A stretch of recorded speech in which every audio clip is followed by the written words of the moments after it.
Well, good afternoon and welcome to this panel that will discuss metrics and algorithms in journalism. Very pleased that all of you have decided to join us on this glorious afternoon here in Perugia. There are many places you could be right now, out in the sun, enjoying a terrace, and we're very glad that you've decided to join us here for what I hope will be a productive and stimulating discussion. This will be it's a group of academics, but we're friendly academics, and we're academics who are very keen to discuss practice and real-world things and case studies. And so I encourage you to ask any of the panelists questions about things very close to the ground, close to your organizations, things that affect the way you produce and distribute the news. What I'll do, my name is Colin Agur, I'll be the chair for this. I'll introduce each of the colleagues, and then I will hand things over to Valerie, who will get us started. To my immediate right is Seth Lewis, who is a professor of journalism at Oregon State University.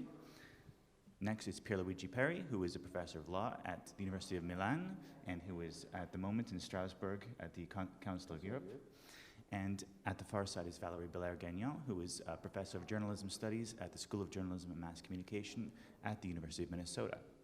So with that, I will pass things over to Valerie, who will begin by talking about measuring success with metrics. So welcome. Thank you so much for inviting us here again in Perugia. So today what I will talk about more specifically is how the relationship between journalists and web metrics companies and how they're dealing with issues of transparency. But before I start, I want to give a little bit of information about myself. So why am I studying metrics, where I come from? I'm a media sociologist, and my interest of studies is how new technologies is changing the culture of journalism. I studied how social media has changed journalism in some case studies, like the BBC. With Colin, we've done some work on mobile chat applications, and now my new project is on metrics. So how many of you here use metrics in newsrooms? Okay. Are you an editor, or what's your role? Yeah. No, I'm rather a strategist. So you use metrics on a daily basis? Not on a daily basis. For me, it's rather doing strategies for editors and tell them what could be a relevant path to follow to increase their audience. And I'm also using it for search engine optimization purposes, which is not even on a daily basis, but where your audience comes from and where it goes to. That's what my focus. That's interesting. So I should talk to you after that. So and just another example, how do you use metrics? So I've used metrics both as an editor in a newsroom to see what stories are performing the best in terms of traffic and give feedback to reporters on what practices work best and which stories performed well and why we think that might be. I've also worked in content marketing at a big corporation and used metrics there to see, again, what articles are performing well and why, and also as part of a search engine optimization strategy. And do you find the differences between the journalism and the strategic communication field? I find that there's a much stronger appetite for the use of metrics within the content marketing realm than in journalism. Okay, interesting. So there's a few, and who has never used metrics or thought about it ever? Don't be shy. I was there once. Okay, so I'll kind of go over, so thank you for your comments. I'll go over some of kind of the basics of metrics, right? So sorry for the people who actually use it on an everyday basis in their newsroom. Oh, right. So again, there are like different types of metrics in newsroom. We have audience metrics, so you can look at how many visitors come to your page views, how many people, how much time people spend on your page, how do they scroll down your page. There are also information that you can get on the audience, so you can get location where the audience comes from or some information about demographics. So you can kind of like even like point down to the city level where in the city the person is watching or reading your news online. And There are also kind of audience metric that you can get on different devices, so that will vary on mobile, on the web, etc. And also, I mentioned there's like, you can measure content, right? So how many % of people exit your page, and when do they decide to exit your page? So all of this is very interesting because we have a lot of data, and what we're asking ourselves right now is what do we do with that data, and what does it mean for journalism? So scholars, lots of friendly scholars studying this in newsrooms, including, I think Seth has studies at also metrics. Lots of what scholars have found out is that most of the people are using metrics to inform their decision making. So when do they choose? Oh, yeah, I'm just managing two computers.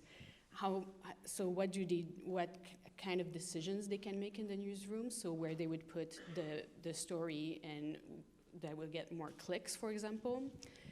Another thing is metrics is allowing journalists to finally kind of have an idea of what their audience is, right? When we're talking about metrics, for example, to know where people come from. So now we finally know where people come from when they read their news. It's also a way for engaging with audience. This is like a little bit of a buzzword in a sense that, you know, like engagement, not in terms of the audience being completely engaged in the information that you're providing, but maybe more in terms of time spent reading an article or amount of people reading an article online. And there are challenges, right? Because at the same time that you see an increasing amount of people using metrics in newsroom, there's what scholar have found out is that a lot of journalists tends to be a little bit more dismissive. So because it kind of is a challenge between how do I keep my autonomy as a news producer, but how do I also take into account what the audience likes?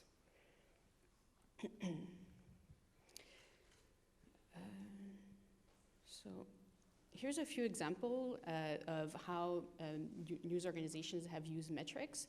So NPR has been using metrics, has been using a metric tool called CareBot, which is open source. Not everybody is showing what they're doing behind the scenes. Then Gawker has done some things called branded traffic. And one of the kind of main trend that we found is that now people are looking at conversion. Right? How do I make sure that people come back, and how do the amount of time that people come back on my pages influences the amount of people that are going to subscribe to my news organization? And this is a little bit of an area where it's very difficult to find how many people will end up subscribing to your news feed. So here's a bunch of academics. I know I have to wave the flag of a bunch of academics who have studied metrics and what they found, right? So this idea of tension between autonomy, right? How do I generate traffic, but I remain autonomous with my news judgment, so that I don't necessarily do what I don't necessarily just do what the audience wants, right? Originally, what people like Caitlin Petrie has found was that it was kind of exciting because finally we can know what the audience thinks, but at the same time, metrics create a lot of anxiety in newsroom for journalists.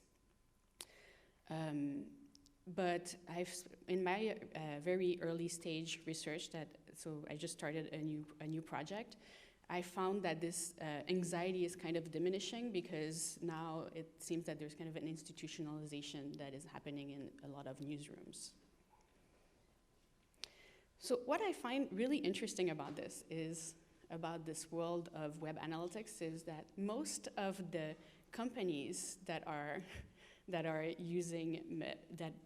working with journalists are actually outside companies that are not necessarily created by journalists or by newsroom. So journalists have to constantly negotiate this relationship with these external companies that have like a different mentality than news producers. And this is just an example of, so I spoke to a few people at different organizations, including Parsley, and this is an example of what the dashboards would look like for those who have never seen a metrics dashboard. Oh, yeah, So, okay, it's better here. But okay, so this is what I found. So one of the major trends that I found in the newsroom is this challenge of transparency with metrics, web analytics and metrics. So one of the kind of trend that is happening right now is a lot of metrics company are starting to kind of figure out, are starting to be more transparent about their own data, right? So where the data comes from, that's a question, because we can do something with the data, but we don't really know where the data comes from. When was it collected? That's another question. How was it collected?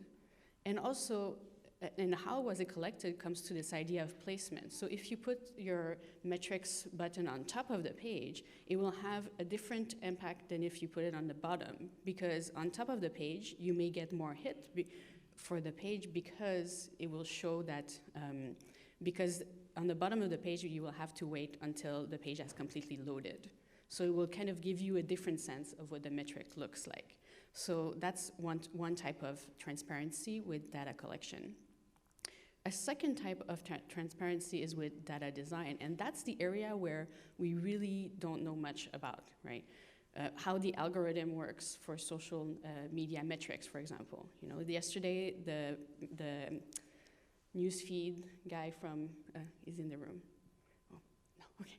So he said that Google doesn't show their algorithms. So that's something that metrics company cannot manage, cannot know either. So metric company and journalists don't know how the algorithm necessarily work. And there's also the political economy, which is who owns what, the power relationships between that, and for what reason they have built these companies. So these are things that we need to take into consideration when we're thinking about metrics.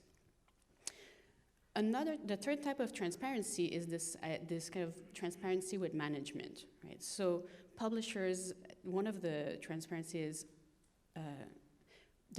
often the publisher won't give the information to the advertising company, so that's one of the concern. Another finding is if you are a more traditional news organization that were not online first, it's more likely that the metrics information will be shared with the editors only, and not with the rest of the newsroom. But it turns out that if you are a web-first news organization, they seem much more happier showing the metrics to everybody in the newsroom. So you have like different level of access to metrics here. And also transparency in terms of management, in terms of how social media organization or platform and web analytics company want to share the metrics. And the other thing is that we don't know is how much of the information is actually shared with the audience, because we're collecting all this information with the audience. So a lot of people are wondering in newsroom, so should we actually tell the audience when we're collecting their information, and for what reason should we have that responsibility? So that's what I have for today. Stay tuned, because that's a project that I just started, and now we're going to move from metrics to from web metrics to something robots. That is a little bit more, that's something that we even have less control on. So, thank you. Well, from my personal metrics, I think that the audience is mostly English speaking, so I will deliver my speech in English. And last year you delivered in Italian, yes. I'm jumping to keep half Italian and half English. We will speak about, we will moving a bit more in the future, but maybe it's not the future, it's the present, about the use of robots for journalism. Actually, in my position at the Council of Europe, we are studying very strong the algorithms and the impacts of algorithms on fundamental rights.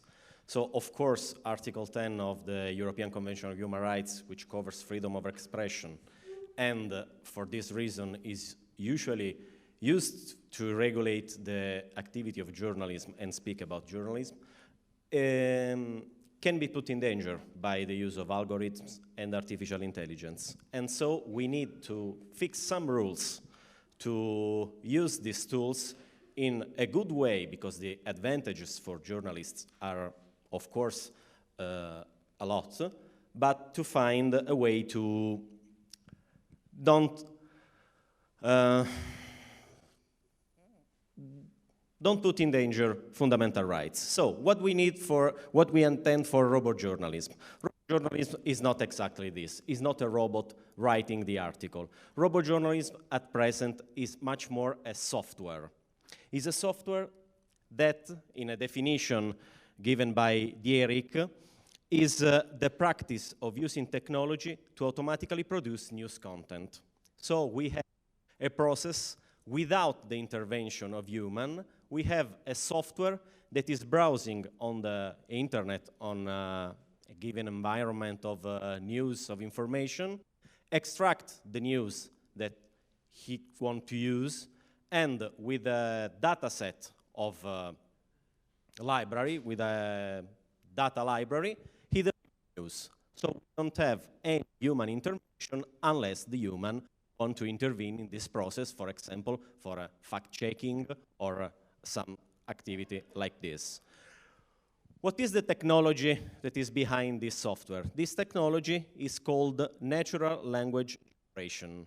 And natural language generation is usually one set of science for algorithms and artificial intelligence. So we can have several layers of abstracts about the use of this technology. We have some examples at present. This is how the process works. We have a large amount of information. Of course, the process works better if the information comes from a trusted source. So we have this large amount of information that is processed, and after we have the news delivered and published also, especially on social media or web pages or similar. What example we have? The Los Angeles Times during an interview said that he is using two kind of system of robot journalism. One is QuakeBot. QuakeBot is a system, is a robot that is connected with the United States Geological Survey, and it delivers automatically news about earthquakes. When the earthquake is over a given magnitude, he delivers the news. Of course, you can see that the news is just the magnitude of the earthquake and the zone where the earthquake was. So it's not a complicated news, but what we have with this system? With this system, we have an immediate delivery of the news. There is a gap of around 4 or 5 minutes between the earthquake and the registration, of course, of the US Geological Survey and the publishing of the news. So it's a good system. Another system is about the homicide. I just don't put in the slide because you know, but they have a kind of survey on all the homicides happening in the Los Angeles area. So you have a map with all the dot points on the homicide and the news, because the claim, so to say, of this robot is no homicide without an headline. So you have an headline for every single homicide happening in the Los Angeles area. This is a project, News at 7, that comes from the Intelligent Information Laboratory of the Northwestern University, and is about machine-generated content from existing online sources. So you have more sources than one, like we have seen in QuakeBot. We don't have just one trusted source, but we have several sources. And this software at 7 delivers news chosen by some sources that the programmers are giving. And another one for the fan of football match is Rosalinda, is developed by a Swedish company, and is robot journalism specifically delivered for football match. So it follows all the information about football match, and the aim of this project is to guarantee coverage of the news for the local events. You know, this kind of events that usually are not covered or are covered not when one team win or not. So to guarantee that every football team has a good news coverage. And we are looking through a wide adoption of this system. For example, Press Association made a statement. The editor-in-chief said that the society is going to use more and more kind of automation tools for journalism. And we can see also what are the topics more covered from this kind of journalism. The topics are usually sports, elections. There is one of this system that is running now in France to follow the election of the new French president. Financial news, weather, natural events like the earthquake, as we have seen. So what are the characteristics of this news? It's important to have the news more or less in real time. So it will be very costly for a newsroom to have a journalist following all these small events. The robot can follow all these events and deliver the news immediately. And this is an advantage, of course. So it happens that it seems that we are in the Willy Wonka factory. Everything is good. We have coverage. We can cover also the small events. So everyone is informed. Everyone is happy, and so on. Of course, there is another side. There is the dark side of the use of this technology. But let's focus on the advantage. After, as a good lawyer, I will tell you the problems. But let's start with the advantage. The advantage are the full coverage of the events, the rapidity of delivering of the news, the reduction of the costs, because of course I don't have to put in charge every single journalist on every single topic, the possibility to deliver multi-language news, because for a software it's very easy to deliver the same news in several languages. We have more free time for journalists, so a human journalist, I mean, can follow more another topic without wasting time in following small events. And we have also an help for stop the propagation of false or inaccurate information. One of the main topics of this journalism festival was the fake news.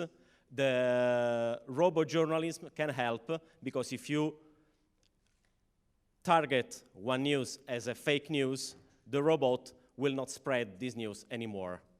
And so you have a good effect on this topic. But we have also a problem. This is a page that I took from USA Today, I think. And it's about a mistake the QuakeBot does last 30th of May, reporting an earthquake of magnitude 5.1 that never happened. So we must conclude that robots can be wrong. So the Willy Wonka factory is still changing, is already changing.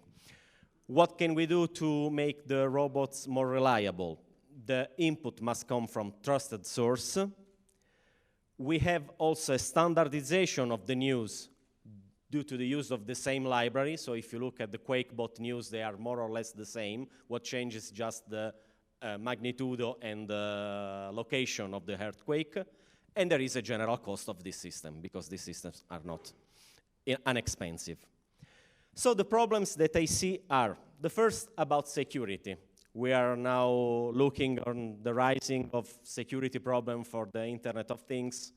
In my opinion, we have to look also for the problem of security connected with algorithms and artificial intelligence in all their possible use, so also for journalism. What can we do to try to fix the security issues? Create a list of trusted source, make a control of the data library, cross-check verification of the news, of course. The robot can do the cross-check verification. So for example, taking the QuakeBot example, if he has another source that was not just the US Geological Survey, he can check that the earthquake was not reported by the other source, so he can at least raise the flag and say, well, I have to check if this earthquake already really happen or not. Security audit of the code and random human verification, so kind of audit process. And another concern, this is a concern that we are actually dealing with at the Council of Europe, is a concern about ethics. It's difficult to speak about ethics thinking of algorithm and artificial intelligence. We have to think that this, the programmers of this system must take into account the ethical dimension governing journalism, because we are speaking about robots used for journalism, but in a general sense, when programmers are dealing with this kind of software, they have to consider the ethical implication of the specific field where this software will be applied. And some consideration, besides the code of ethics for human journalists, are about transparency of these algorithms, accountability of the programmers of these algorithms, the input of an ethical framework inside the algorithms, and some techniques of risk assessment.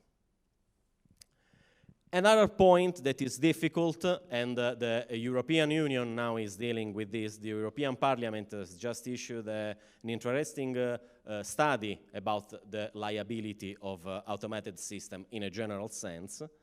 The European Parliament concluded that, in principle, once the parties bearing the ultimate responsibility have been identified, their liability should be proportional to the actual level of instruction given to the robot and of its degree of autonomy, so that the greater the robot learning capability or autonomy and the longer a robot training, the greater the responsibility of its trainer should be.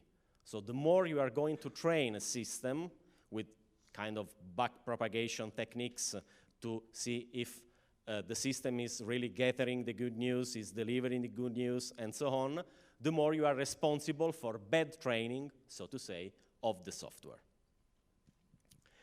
And so the European Federation of Journalists was aware of this problem, and in March, so just 1 month ago, they had a general meeting considering the implication of the use of robot journalism in the professional, and this is the recipe to have a good implementation of robot journalism. First, the training for journalists on how to use automated content and data journalism, and project management used in computational field. Dialogue between journalists, editors, and computers and data scientists, because of course we have to tell to the programmers what are the ethical standards that we want are implemented into the software. Transparency, including the use of the algorithm, so how the algorithm works, and apply journalist ethical standard to automated content and algorithms. The suggestions, I totally agree with, of the European Federation of Journalists. We are moving forward, so probably we will see in the future a robot winning the Pulitzer Prize. It's not impossible. Thank you very much.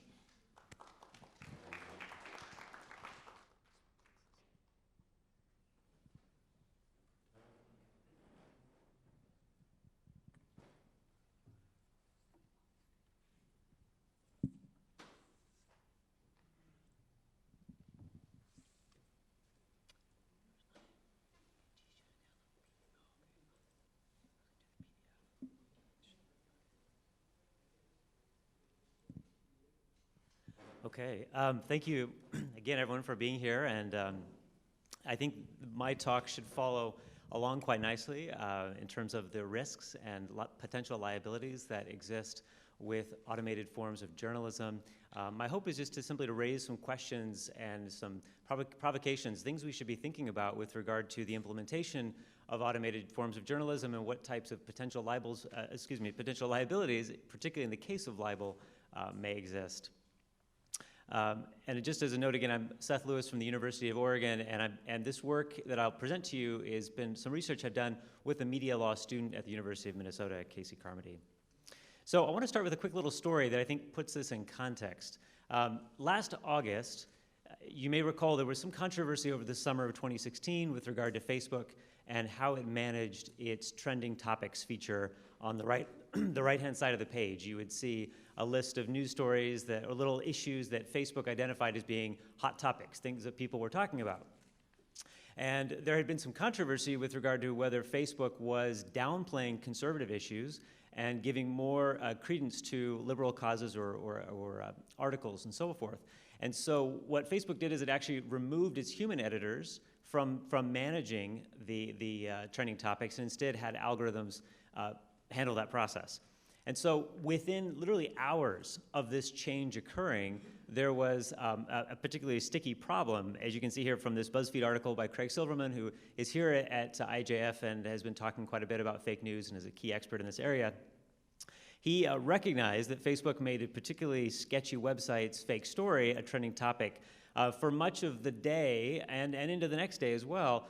Fox News host Megyn Kelly was one of the top trending topics on Facebook. Her name appeared on the sidebar screen seen by users in the United States.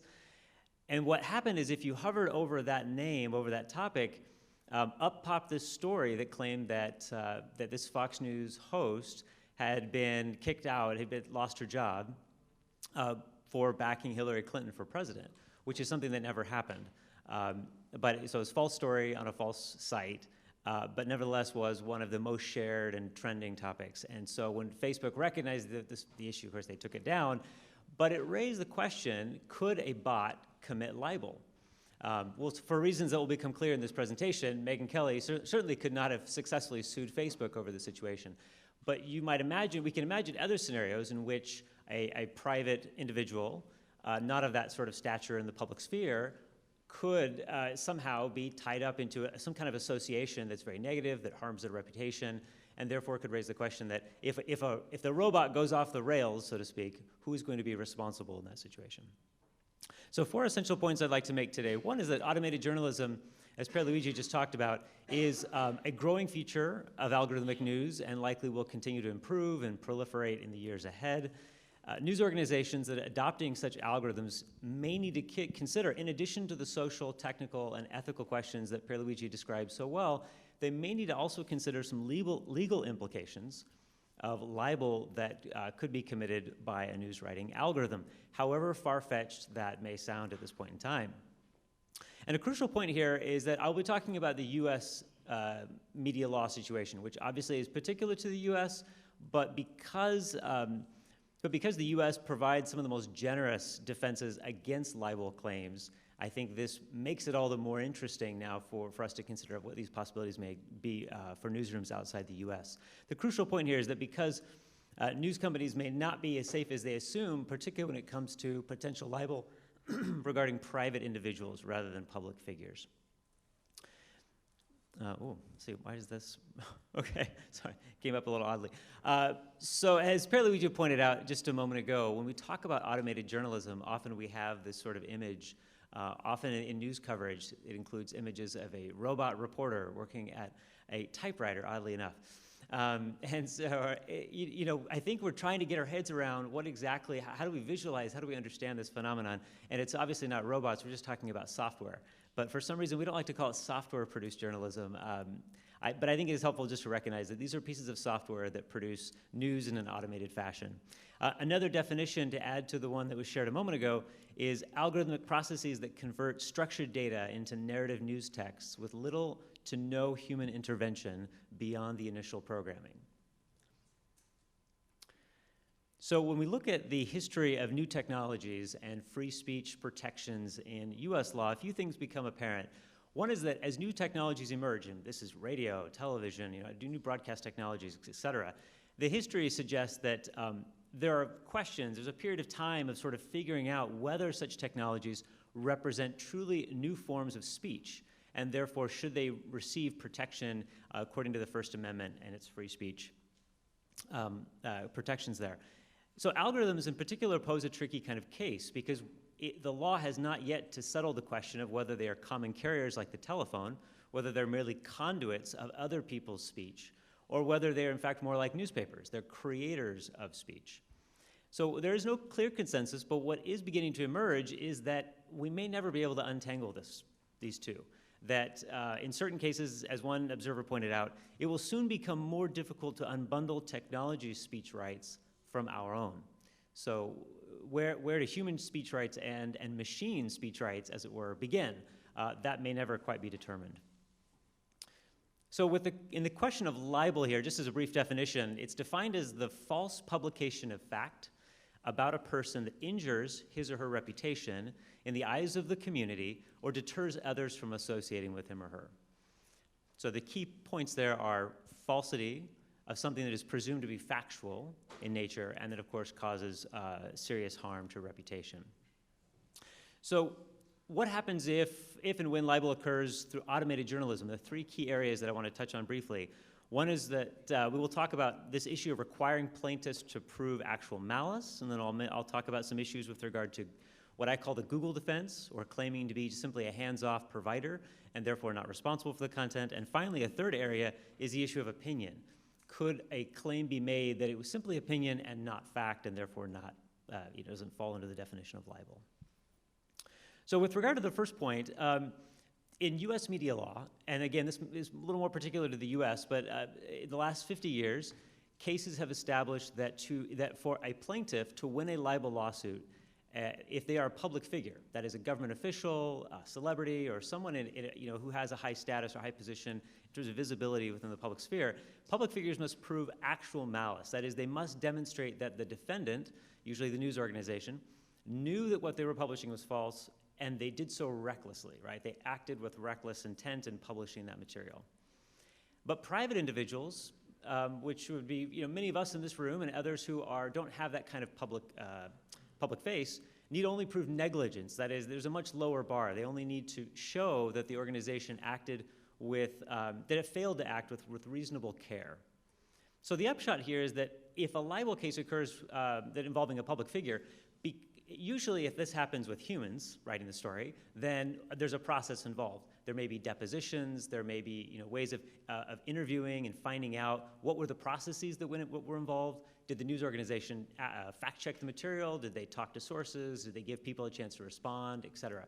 Well, we can't really do that with an algorithm. You can't really interview the automated system. So it would be virtually impossible to sort of untangle actual malice in that case. But when it comes to a private individual, because that bar is much lower, it is possible, if data are not properly cleaned, if they're not handled with care, and I think this gets to some of the issues that Pierluigi raised with regard to, if certain processes to ensure good data, good material, and so on are not followed, then at least there's the potential that an organization could be accused of failing to exercise reasonable care.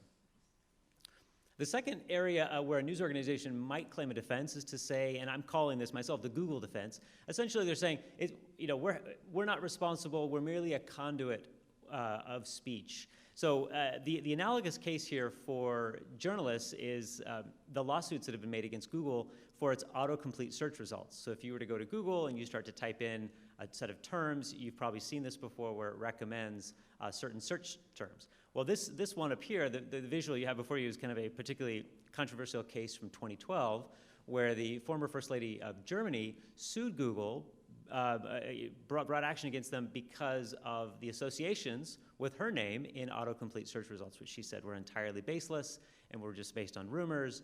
And so this is an illustration of how Google's claim was, hey, we're simply connecting people who are searching with pages that offer information about that. We are not responsible for the content they're in. In this case, actually, they did back down because of a cease and desist order.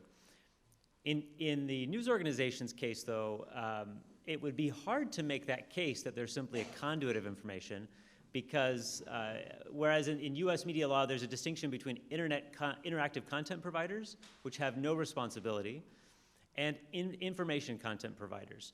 So, interactive computer providers and information content providers. The one being a platform, the other being a producer. And so journalists, news organizations would fall into the latter category. And so there'd be no real relying here on the Google defense in this case. And then the third area is that this question of opinion. The courts they've carved out special protections for opinions, satire, ideas that can't be proven factually, and so on. Well, so in this case, statements of pure opinion rather than statements of facts are immune from libel litigation. It would be very hard for journalists to demonstrate this in the case of automated journalism, however, because journalism is presumed to be about facts, right? This is what we've been hearing about for the last several days at this conference, is all of the concern over fake news and so on. There's a sense that journalists provide just the facts.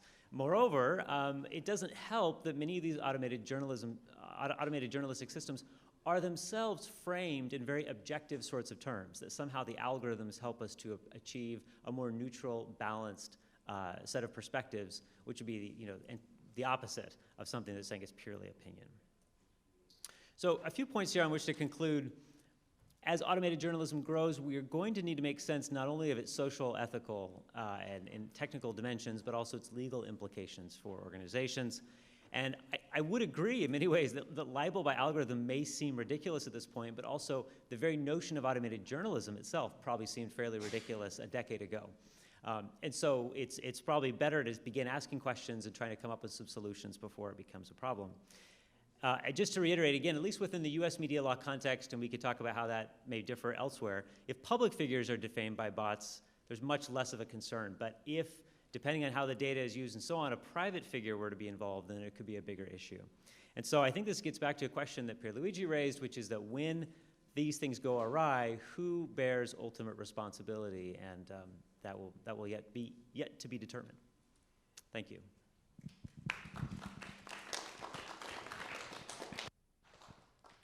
I thank each of the speakers for their thoughtful remarks and for their attention to our time constraints. I think I'd like to open the floor very shortly, so feel free to start jotting down questions you'd like to ask. To get the discussion started, I'll ask each of our speakers to answer what we might call the Rumsfeld question. We've spoken a lot about things that we know, and things that we know we don't know. I wonder if each of the speakers could tell us a bit about some of the things that we don't know that we know, and some of the things that we don't know that we don't know. And if you can link it back to journalism norms and practices, that would be really helpful. Thank you. That's my area of expertise. I'll start. Actually, I kind of knew what Colin was going to ask. So I think that's kind of something when I was listening to all just to tie the conversations together was this idea of data and what we do with the data. So I guess like one of the things that I would say that we really don't know would be that what do these companies that have that data do with that data outside of the practices and the norms of journalism? So, and how does the use of this data varies across these companies that are not journalistic companies, or how does the use of this data varies within, across the journalistic companies as well. And there are similar concerns when we talk about liability, right? So whose responsibility it is to deal with this data. And also, I think one of the kind of important question, which is more kind of a broad academic question that I would like to ask as well, and maybe for journalists to try to answer, is that what does that data do to the world that we all live in as human beings, but also the world that journalists are kind of creating and doing this and producing news to the world, so the news that everybody is going to consume. So does that create a different type of world that we knew before, that we had before we had this data? It's just like a broad question to ask that ties into the kind of ethical concerns here. So what I would add to that is that perhaps the thing we didn't touch on here, and so getting into this realm of what perhaps we know we don't know, or maybe we don't know, is that we've talked primarily about ways in which news organizations receive data, whether from the audience generating it by their visits to the site or their apps, or by using third-party data around finance or sports or other means, and then transforming that into narrative text. And in some ways, you could look at what would be the potential outcome of combining those two, right? So where you actually have automated stories that attend to personalized interests. In other words, the behaviors of audiences in visiting sites and apps and so on end up shaping the types of stories produced through automated means. So such that you could have not just one story that represents a particular sporting event, but rather multiple stories tailored to the individual who's come to that site. And in that scenario, we can imagine all kinds of potential privacy, data privacy, and other issues that could arise in dealing with that combination of both, the personalization and the automation of these processes. So I think that's the kind of frontier we have yet to get to, and there'll be some issues to untangle with that. Well, from my point of view, what I know that I don't know is the logic that is based on which is based the algorithms. And this is important. I don't know if the programmer, for example, is placing his bias inside the algorithms. And this can have a great impact talking about news. But what I don't know, if they don't know, is how the algorithms really works.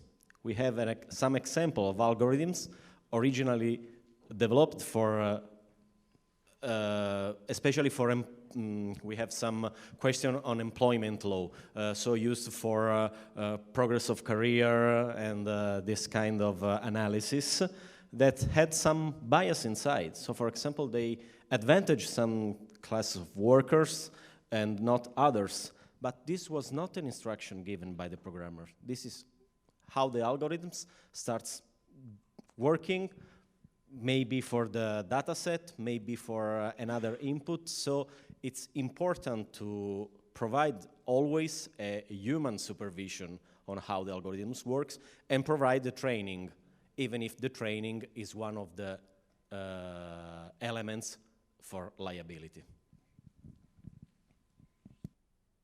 It's a great time to open things up to the floor. And who'd like to continue the conversation?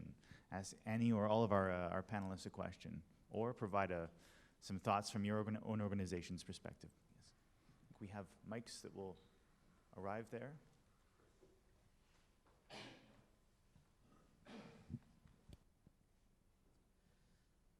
Thank you all. It's been fascinating. I just really wanted to ask about regulation, because you talked about algorithms and bots in terms of how things can be automated and the potential for problems to occur through that automated process. But what if policymakers want to get involved in helping this process? We've seen instances of this already, and those instances have been problematic. So is there anything that the panel thinks, any of you think, that could be done from a policy-making perspective that could make this any easier? Well, from my European point of view, it's very easy to answer, because the European Union is thinking about creating an agency for robots that at the beginning must set the principle for liability of automated system in a broader sense. And after, we will see in the future development of this agency, but they can intervene in the practical training and practical audit of automated system. So the policymakers are acting on a general overview of all the automated system. Of course, the most attention now is about medical device using algorithms and artificial intelligence and self-driving vehicles. So what I would add to that is that from the US context, we don't have as much to add regarding regulation because it doesn't happen as readily. However, I think, so one example, you might be interested in Cathy O'Neill's new book, Weapons of Math Destruction.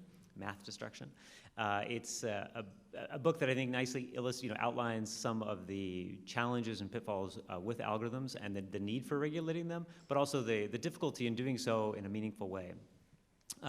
But I think the thing I would add to this is that automated journalism as an issue, as a problem, as a thing to be solved in some ways from a regulatory standpoint is relatively, really a small one in comparison to the much bigger issues. So we have problems of algorithms, affecting job applicants and their ability to have their resumes surface, or issues of fair housing, or other, financial and kind of major issues in the U.S.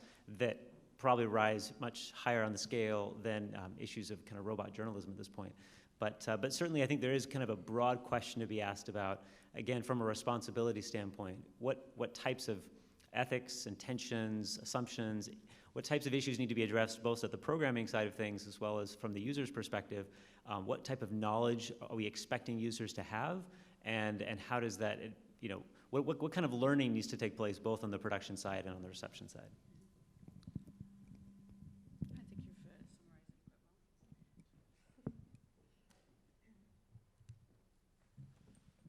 quite well. I'm curious what news organizations you guys are seeing that you think are engaging actively and effectively with some of these questions and problems. I mean, we know, for example, that Reuters has played around with using news algorithms to produce financial stories. I used to work at Bloomberg. I'm sure they're doing that too, although I haven't seen any news about that. This question that you raise about personalization of news, I mean, that's already a factor in the marketing world, in the content marketing world. Everybody talks about, oh, you know, let's not creep people out by letting them know how much we know about them when they come online and we interact with them. So the news industry can get there as well, and that is, I think, a really important set of questions for us to be talking about. So who in the news industry is engaging with those questions now?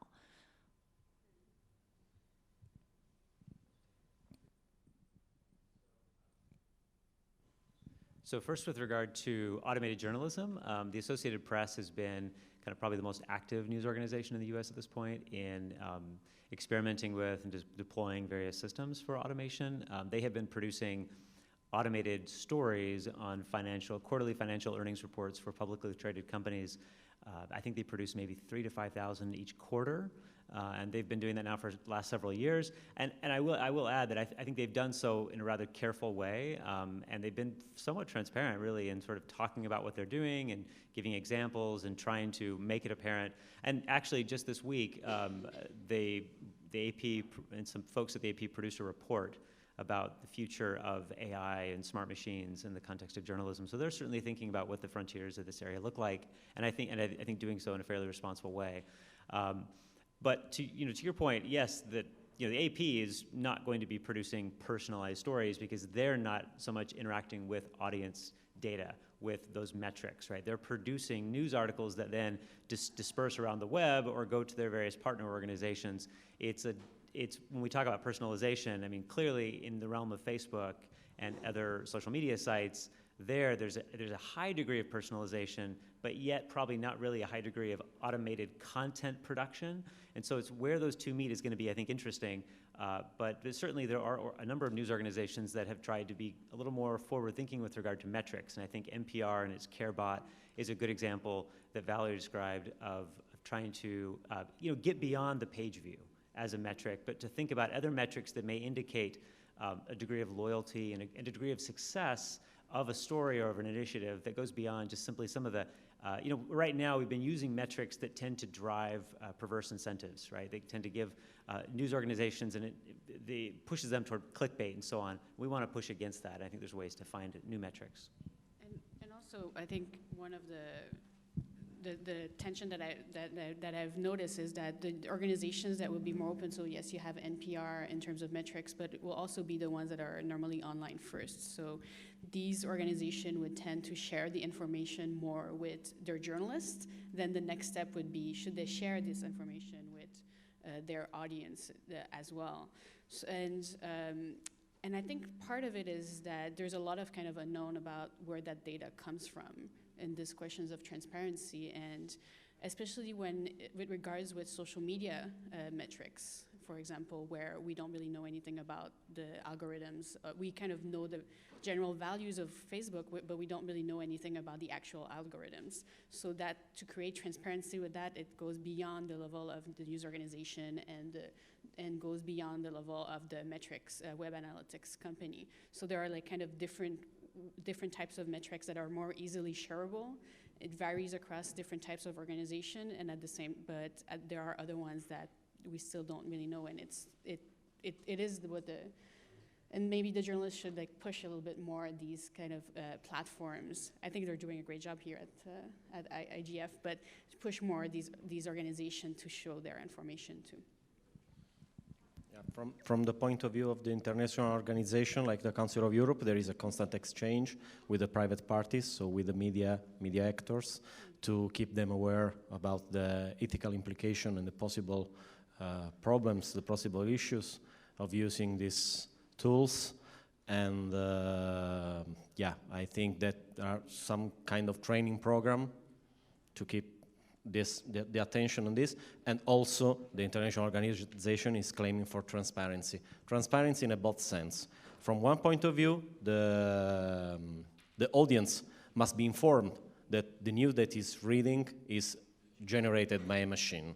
So no fake names, so to say, signing the article or delivering the article. From the other point of view, of course, transparency about the process, where the news are taken, how they are processed, how the news is delivered, is there a timing, is there other elements that are taken into account to select when the news is delivered. Well, that takes us just about to time, so I'd just like to take this opportunity to thank the staff and volunteers for making this event happen and making it such a special gathering over the past few days. Thank you to those in the room, in the audience, and those who've tuned in to the webcast online. Thanks also to the speakers for coming very long distances in some cases to be here. We'll be very happy to linger outside as they do the changeover, answer any questions you have. But thanks so much, and looking forward to continuing the discussion.